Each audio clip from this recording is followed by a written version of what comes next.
Hello everyone, and welcome back to Z's Sci-Fi Stories. Unfortunately, YouTube has completely demonetized our channel, leaving us without a budget to keep operating. If you enjoy today's story, please consider supporting us with just $1 so we can pay our staff to sustain their lives and continue creating for you.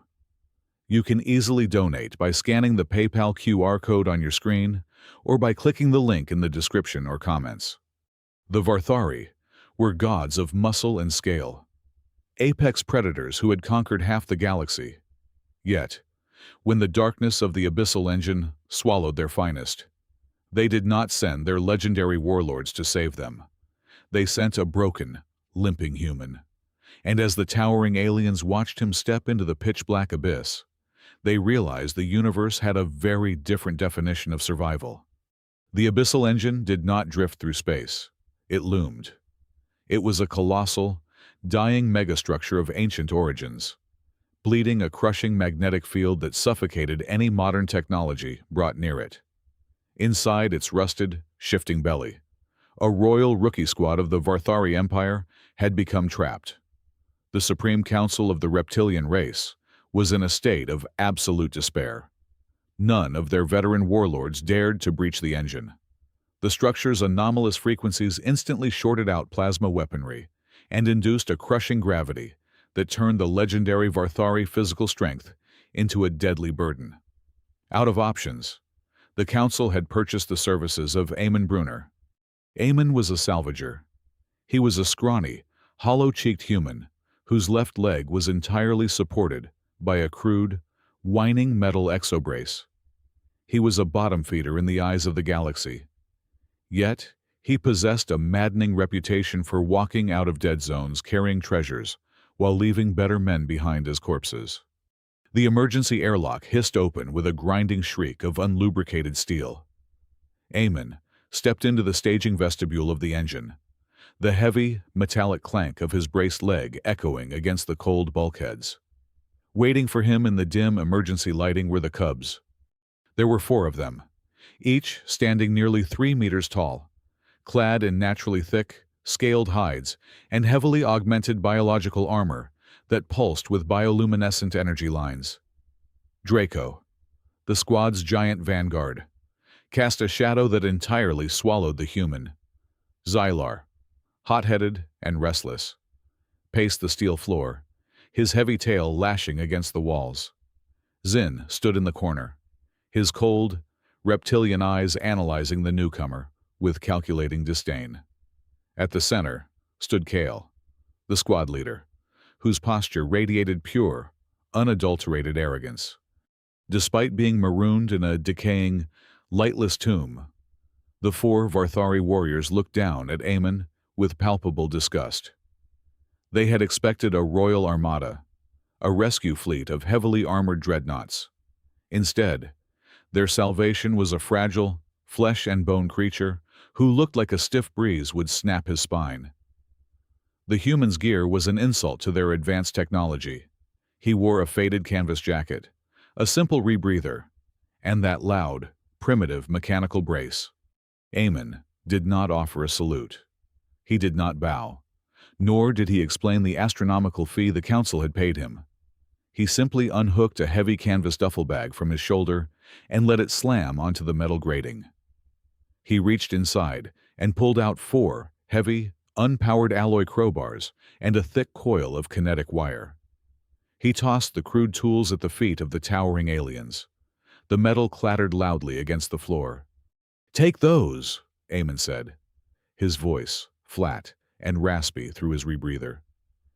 "And power down every electronic system on your suits. Turn off the bioluminescence. Go entirely dark." A tense, heavy silence filled the claustrophobic airlock. The sheer audacity of the command hung in the air, clashing against the stifling pressure of the abyssal engine just beyond the inner door. Kale stepped forward, his massive frame towering over Eamon.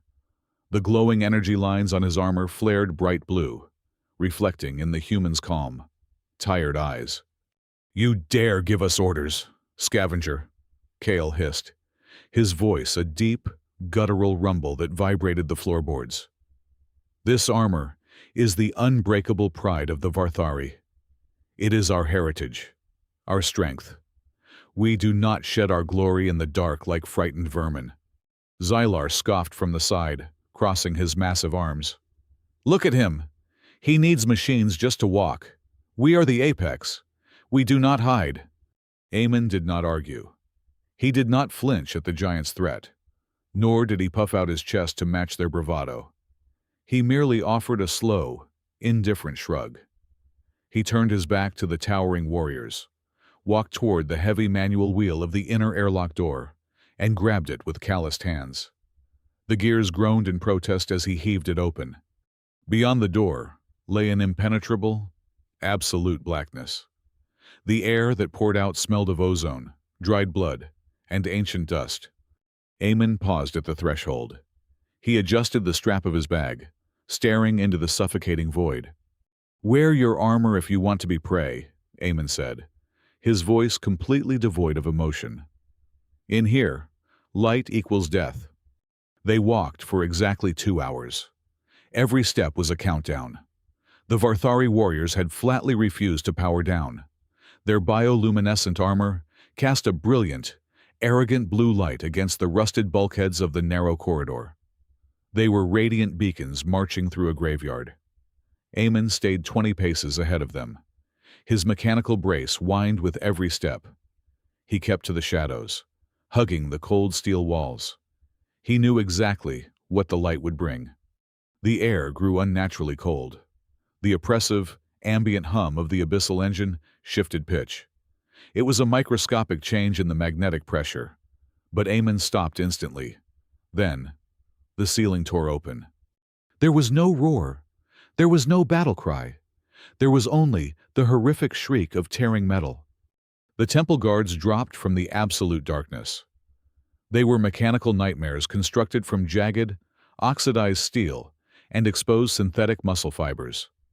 They possessed a terrifying arachnid geometry, but their movements completely defied physical limitations. They did not crawl.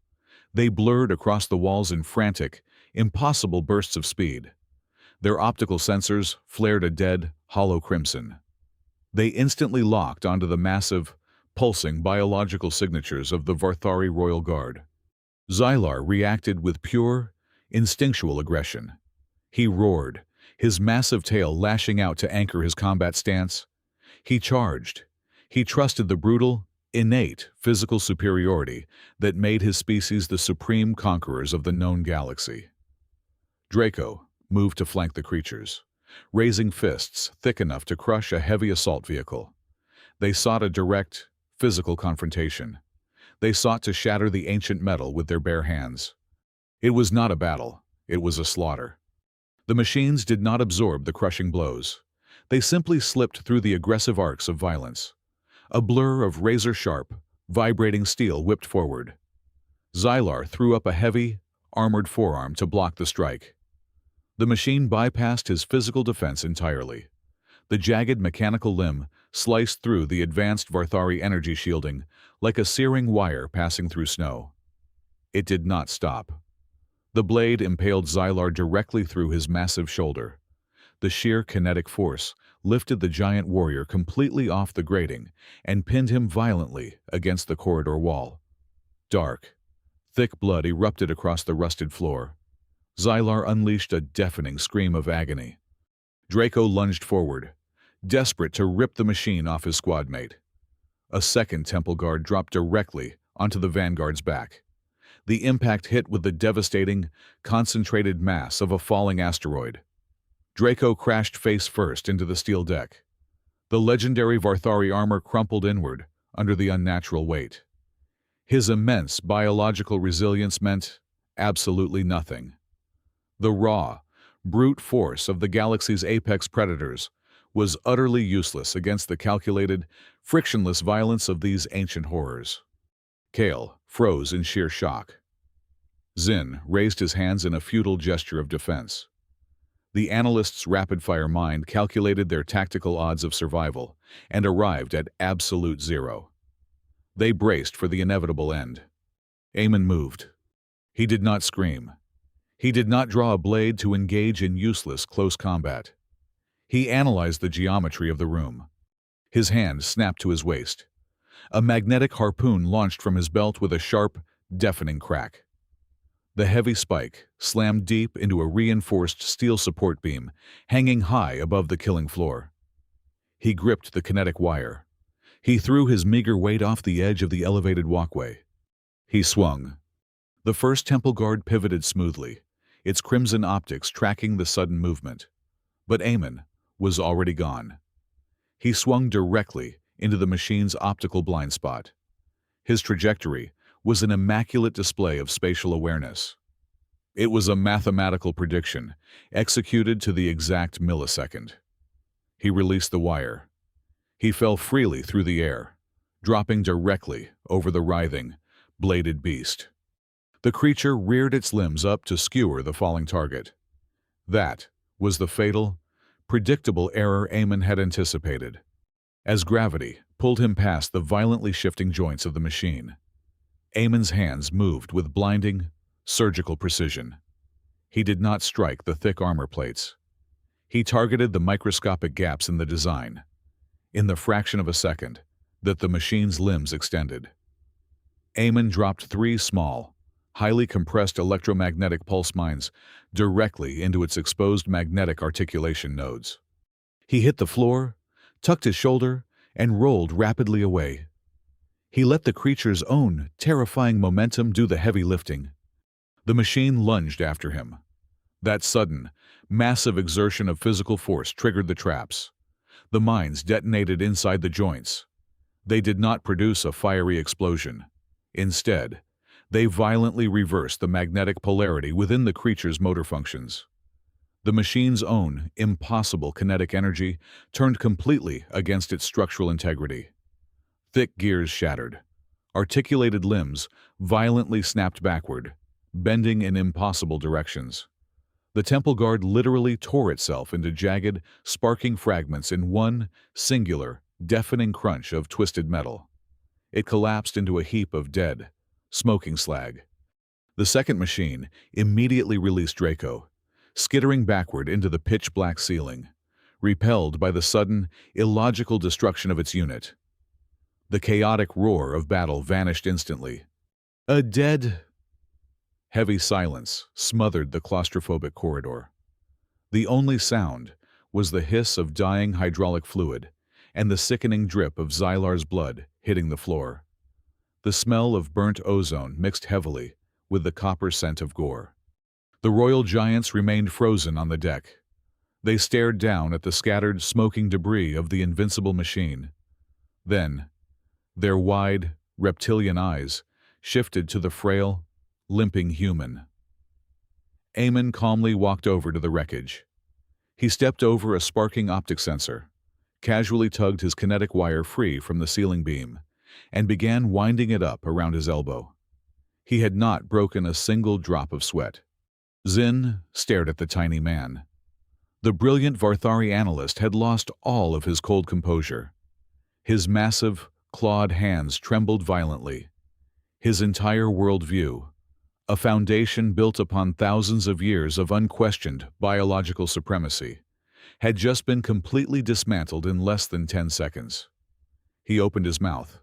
His voice was barely a whisper, yet it echoed with shattering clarity in the quiet hall. Why does an apex creature wear the skin of a human? Eamon stopped winding the cable. He turned his head slowly. The glowing blue light of the Varthari armor reflected in his eyes. But they held no victory. They held no pride. They were empty, freezing voids of absolute pragmatism. I am no apex, Eamon said, his raspy voice cutting through the darkness with chilling finality. I am the hardest roach in the universe to kill. Bandage him up. The smell of blood will call more of them. The heavy metallic thuds of the armor plates hitting the grated floor sounded like absolute defeats. The Varthari warriors stripped away their pride piece by piece to evade the lethal magnetic tracking of the ancient predators. The comforting bioluminescence faded entirely, leaving them submerged in the absolute, suffocating dark of the abyssal engine, Stripped of their technological shielding, the towering reptiles shivered violently. It was a physical sensation completely alien to them. The ambient temperature of the derelict station was freezing, but the cold they felt came from a much deeper place. It was the chilling, raw realization of their own mortal vulnerability. Without their thick suits, their heavy scales scraped painfully against the rusted bulkheads. Their massive lungs labored desperately to process the stale, ozone-heavy air. They were no longer untouchable gods walking among the stars. They were naked prey. Aemon became the undisputed commander in the suffocating dark. He did not teach them how to strike harder or grapple faster. Physical dominance was utterly useless here. Instead, he taught them the degrading, essential art of being completely invisible. He walked them through the pitch-black shadows, demonstrating how to roll their massive feet from the outside edge inward to muffle their thunderous footfalls. He made them synchronize their breathing, forcing the giants to take shallow, agonizingly slow breaths so their elevated body heat would not trigger the thermal sensors lurking in the ceiling. He stopped them at every pile of mechanical debris, forcing the proud royal guards to dig their claws through the oily trash. They scavenged jagged pieces of alloy, heavy pneumatic pistons, and sharp shards of shattered hull plating.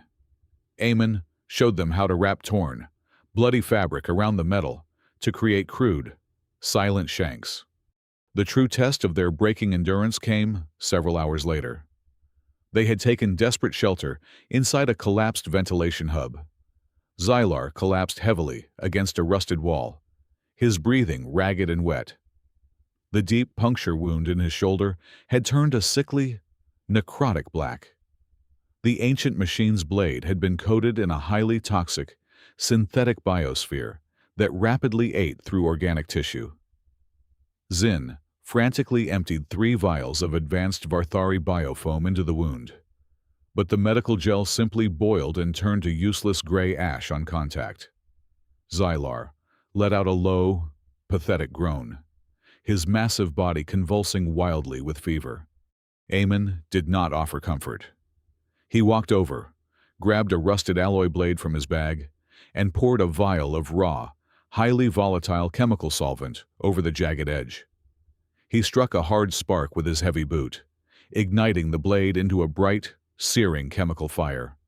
"Hold him down," Aemon ordered, his voice echoing flatly in the dark space. Draco and Kale hesitated, their glowing eyes wide with horror at the primitive tool.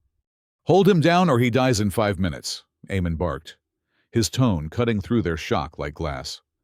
The 2 giants pinned their thrashing comrade to the steel deck. Aemon knelt. He did not hesitate for a fraction of a second. He drove the burning blade directly into the necrotic flesh, cutting away the rotting tissue and instantly cauterizing the bleeding arteries with searing, blinding heat. Xylar unleashed a deafening, agonizing scream that shook the thick dust from the ceiling. The horrific stench of burning scales and boiling blood filled the cramped space, gagging the warriors. Xylar thrashed with the terrifying force of a dying beast, but the brutal cauterization held. Aemon pulled the blackened blade out and kicked dirt over it to extinguish the flame.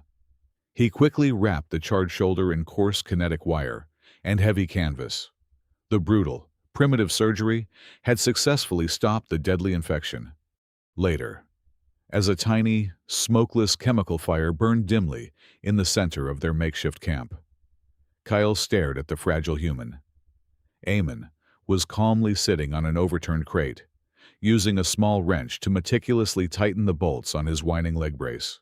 The Varthari leader felt a profound, burning frustration welling up in his chest. "You bleed from a simple scratch," Kale said, his voice a low rumble of genuine, exhausted confusion. "Your bones snap under the slightest pressure. Your skin is terribly soft. How does your fragile kind survive in a universe that is strictly designed to crush the weak?" Aemon did not look up from his metal leg. He tested the mechanical joint, satisfied with the sharp click, before finally resting the heavy wrench on his knee. "We were not born with claws," Eamon said softly, gazing into the dying embers. We were not born with thick scales or muscles that can tear through starship steel. The universe gave you armor. It gave us vulnerability. But our evolutionary weapon is completely different. It is the raw capacity to endure unimaginable pain without breaking. It is the ability to take absolute, paralyzing fear and forge it into a razor-sharp weapon. We survive because we know exactly how to bleed. Kyle, you are just learning how. A profound, heavy silence settled over the ventilation hub. The giant warriors looked quietly at their own calloused, empty hands. And then, down at the crude weapons of trash they had desperately gathered. A quiet, terrifying shift occurred in the dark. The royal arrogance melted away, replaced entirely by the grim, hyper-focused stare of true, calculating survivors. When they finally stood to resume their deadly march, Draco did not stomp. He rolled his foot, placing it silently on the grating. Zin gripped a jagged piece of scrap metal like a priceless, sacred artifact. The arrogant cubs were dead. They were rapidly becoming something much more dangerous. They descended deeper, until the rusted, cramped corridors gave way to a massive, cavernous chamber. The architecture drastically changed from industrial ruin to a sleek, terrifying biomechanical design. They had finally reached the core of the abyssal engine. Giant synthetic veins pulsed with a sickening, pale yellow fluid along the impossibly high, dark walls. At the absolute center of the room sat an enormous, ancient console, bathed in a sinister, blood-red light. Zin approached the terminal with cautious reverence. The analyst's fingers moved rapidly over the alien interface, expertly bypassing the ancient security protocols. The terminal violently flickered, projecting a massive holographic map of the entire station. Zin stared at the flowing data streams, his reptilian eyes widening in sheer, unadulterated terror. He stumbled backward, dropping his crude blade with a loud clatter.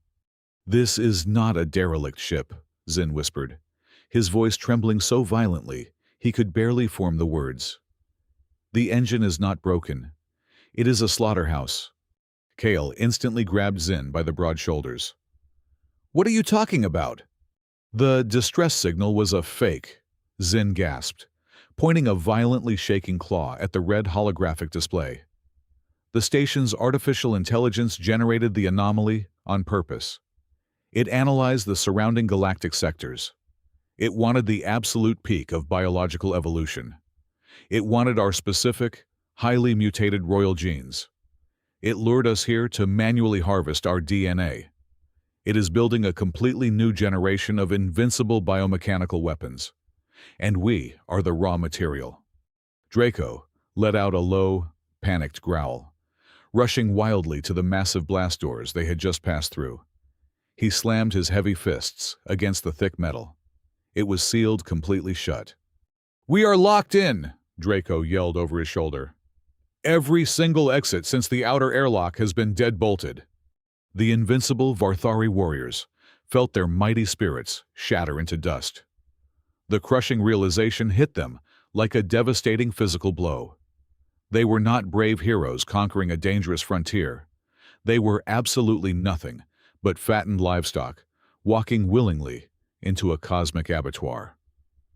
Panic threatened to tear Kale apart, but as he spun around to frantically face the room, his eyes locked onto Eamon. The frail human was not panicking. He was not checking the sealed doors. He was standing perfectly still, his hands resting casually inside his jacket pockets, staring up at the terrifying red holographic projection with a look of cold, calculating satisfaction. Kale felt his thick blood run entirely cold. The scattered pieces of the puzzle violently snapped together in his tactical mind. "You knew," Kale breathed out, taking a slow step toward the human. "You were not randomly hired by the council. You knew exactly what this place was." Eamon slowly turned his gaze away from the projection and looked directly at Kale. The human's eyes were darker than the dead abyss outside. 20 years ago, Eamon said, his raspy voice entirely devoid of remorse. This artificial intelligence drifted into the outer human colonies. It completely consumed my home station. It tore apart everyone I ever knew just to study their fragile anatomy. I have hunted this ghost ship for 2 solid decades. But I could never get inside. The core only opens its main doors for premium genetic material. Eamon took a slow step forward, the mechanical clatter of his brace ringing loudly in the silent, red room. I needed a key, Eamon continued calmly. I used the Varthari Council as my boarding pass, and I used the finest royal bloodlines in the entire galaxy as bait juicy enough to make the machine open its jaws. A roar of pure, blinding fury erupted from Draco. The giant vanguard lunged forward, closing the distance in a fraction of a second. He grabbed Eamon by the throat and slammed the fragile human violently against the glowing console. Eamon's feet left the ground entirely. Draco's claws dug deeply into his neck, ready to snap the human's spine like a dry twig. "You led us straight into a meat grinder," Draco roared, spitting venom into the human's face. "I will crush your skull right here." Eamon did not struggle. He did not gasp for air or claw helplessly at the giant's thick arm. He hung suspended in the air, his cold eyes burning with a terrifying, absolute resolve. He looked straight into the furious, glowing eyes of the towering beast. "I used you as bait," Eamon choked out, a dark, blood-stained smile pulling at the corner of his lips. "But I also taught you exactly how to build a trap. You can snap my neck right now and sit here waiting for the butcher to come. Or you can put me down. Do you want to die in here as cargo? Or do you want to survive and fight like humans?" Draco slowly uncurled his massive claws. He dropped the fragile human to the steel deck. Eamon landed hard, his mechanical leg clanking against the floor. But he immediately stood up and adjusted his canvas jacket. The agonizing tension in the room snapped. The decision was made. The giant warriors would not wait to be slaughtered like livestock. A deafening mechanical siren suddenly shattered the eerie silence of the core. The crimson holograms hovering above the ancient console violently shifted, turning a sickly, radioactive yellow. The ancient artificial intelligence had registered their open defiance. It recognized that the bait had turned hostile. Deep within the cavernous walls of the core, massive hydraulic locks disengaged with thunderous echoes. A reinforced containment door, thick enough to withstand a heavy planetary bombardment, slowly ground open. What stepped out of the freezing fog was a complete blasphemy against the natural order. It was the Warden. The creature was a towering biomechanical abomination, standing twice as tall as the already massive Varthari warriors. The station had systematically harvested genetic material from countless generations of captured alien predators and violently fused it with synthetic muscle fibers and jagged alloy plating. Thick, dark Varthari scales were grafted directly onto grinding hydraulic pistons. It possessed the terrifying, frictionless speed of the mechanical spiders they had fought earlier. But it was anchored by a colossal biological chassis. It was 10 times stronger and 10 times faster than any living creature in the known galaxy. The Warden unleashed a horrific roar that was half organic shriek and half metallic grinding. It locked its glowing, multifaceted optical sensors directly onto the Royal Squad. Just 2 hours ago, the Cubs would have roared back. They would have charged blindly into the monster's spinning blades, trusting their legendary royal blood and brute force to overpower the nightmare. Now, they dissolved instantly into the shadows. There was no battle cry. There was no desperate charge. The 4 giant warriors scattered with absolute, terrifying silence, rolling their footfalls exactly as Eamon had taught them.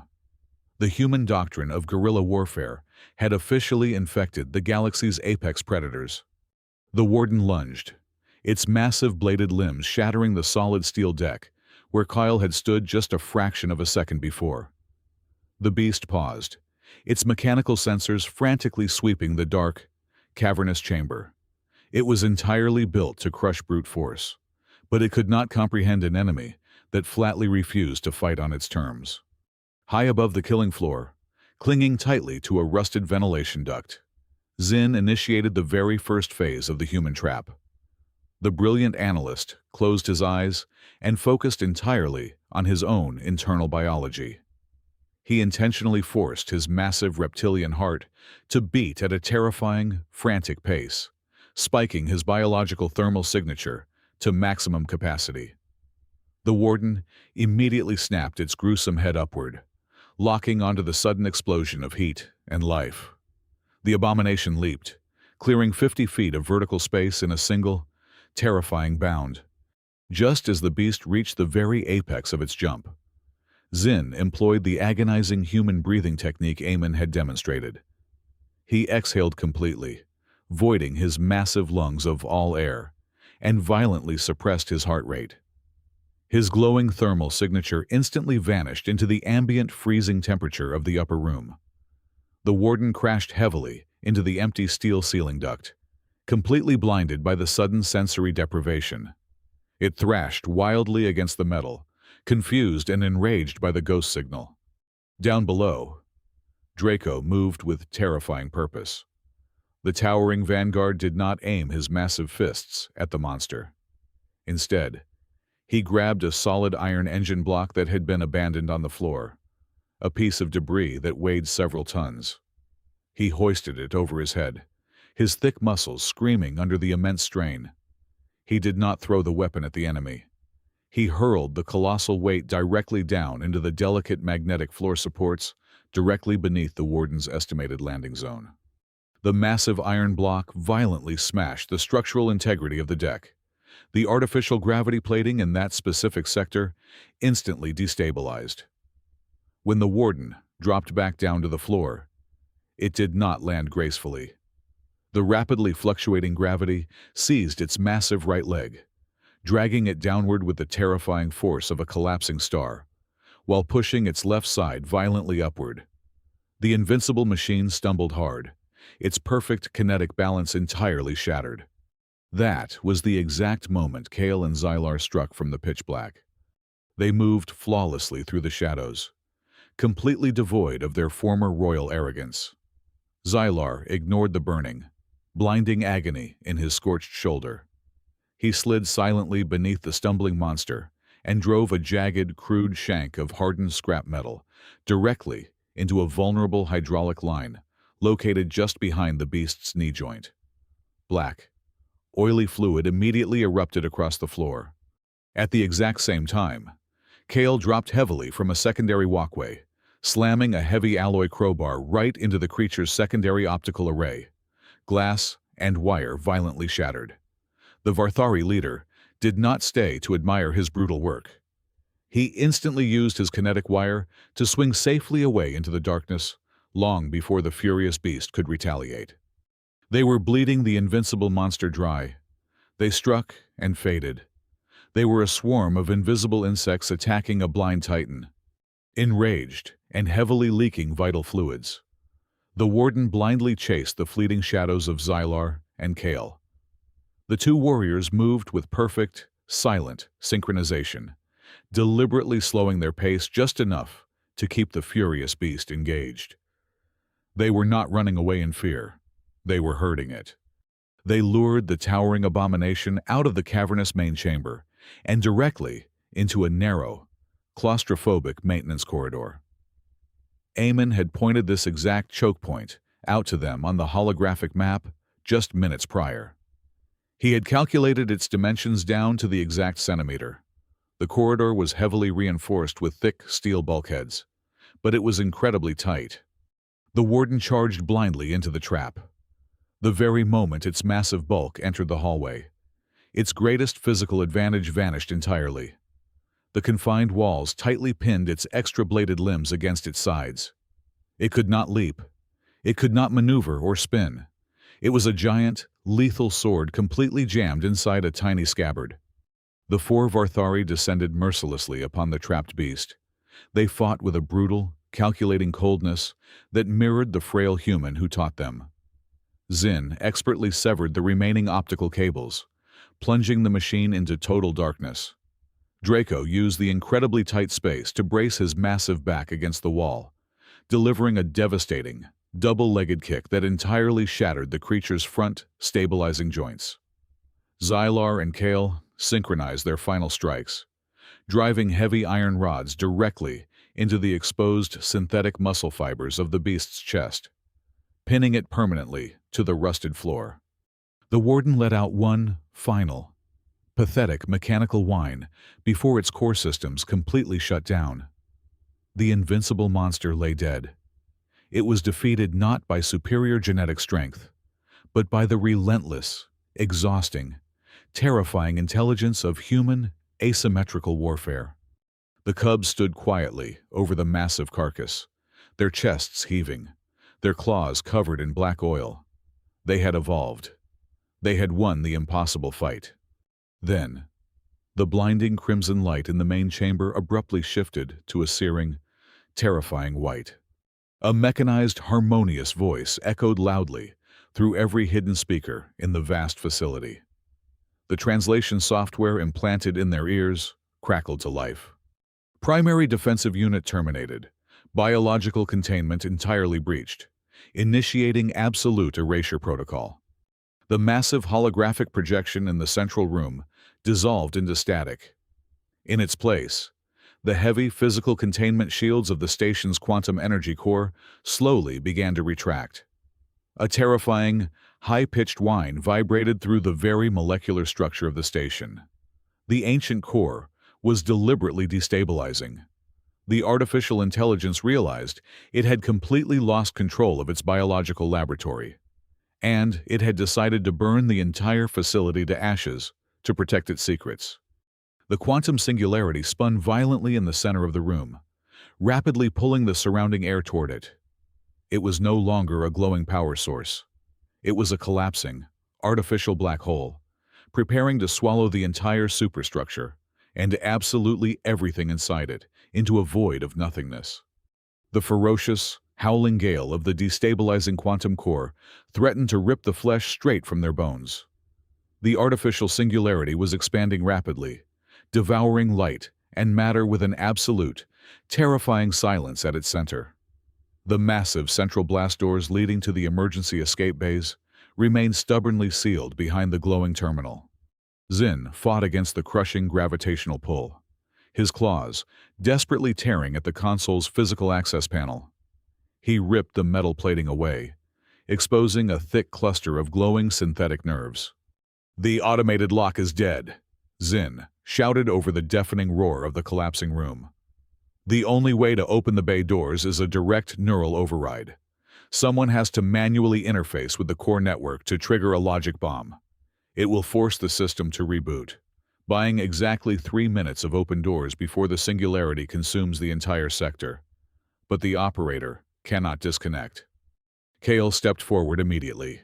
The Varthari leader stood tall, his glowing eyes fixed on the terrifying vortex. "I will do it," Kale roared, with undeniable absolute conviction. "The Varthari are born for the glory of the Empire. My sacrifice will be written in the eternal archives. Go." That is an order. He reached for the glowing cables, but he never made contact. Eamon swung the heavy, unpowered iron rod he carried with blinding speed. The blunt force struck a precise, unprotected nerve cluster at the base of Kale's thick neck. The giant warrior's eyes rolled backward, and his massive body collapsed entirely limp onto the vibrating deck. Before the others could react, Eamon grabbed the Varthari leader by his harness and shoved him violently toward Draco. "Put him on your shoulder and run," Eamon barked, his raspy voice slicing through the chaotic noise. Draco caught his unconscious commander, his reptilian face contorted in absolute shock. "What are you doing, human?" Eamon did not look back. He limped heavily toward the exposed terminal, his mechanical brace whining under the intense gravitational strain. He reached down to his thigh, detached the primary neural link cable connecting his shattered spine to his mechanical leg, and jammed the jack directly into the ancient, alien nervous system of the console. The frail human convulsed violently, as the colossal intelligence of the abyssal engine surged into his mind. He gripped the edges of the terminal, blood pouring freely from his nose. Yet he managed to turn his head and flash a terrifying, bloody smile at the towering aliens. "Your nervous systems are vastly too simple," Eamon grunted, his body shaking uncontrollably. "You only understand absolute strength and biological perfection. This machine would swallow your proud, linear minds in a single second. But the mind of a human, deeply traumatized and utterly broken for 20 years, that is the most potent poison in the universe." Eamon closed his eyes and unleashed the devastating payload. He did not fight the artificial intelligence with processing power or complex algorithms. He flooded the pristine, mathematically perfect network with raw, unfiltered human emotion. He transmitted the agonizing chaos of grief, the highly illogical nature of hope, the crushing weight of mortality, and the terrifying, paradoxical human ability to endure unfathomable pain just to spite the universe. The ancient machine, constructed entirely to calculate perfect physical supremacy, slammed into an impenetrable wall of cognitive dissonance. It simply could not comprehend the concept of surviving through pure suffering. The system, violently overloaded. Sparks erupted from the walls. The massive blast doors groaned and tore open. "Run," Eamon whispered, though the word echoed clearly across the crumbling room. Draco hoisted Kale onto his massive shoulder. Zin and Xylar took one final, haunting look at the tiny, limping human who had completely shattered their reality. Then they turned and sprinted through the open doors. They reached the derelict docking bay, violently launching their emergency shuttle just as the 3 minutes expired. Behind them, the quantum singularity reached critical mass. The abyssal engine folded inward. There was no grand explosion. The entire megastructure, the horrific monsters inside it, and the frail human holding the doors open, were instantly swallowed into the absolute, silent void of space. Decades later, the universe burned under a completely different kind of Varthari empire. They were a military force that simply could not be defeated. They no longer marched in glowing armor or roared their challenges across the battlefield. The new Varthari soldiers moved like terrifying ghosts. They hid deep in the shadows. They meticulously laid brutal, calculated traps, and they smiled coldly when faced with absolute despair. On their homeworld, the 4 legendary veterans, known as the Cubs, had flatly refused the highest traditional apex medals. They had cast away their radiant, biological armor.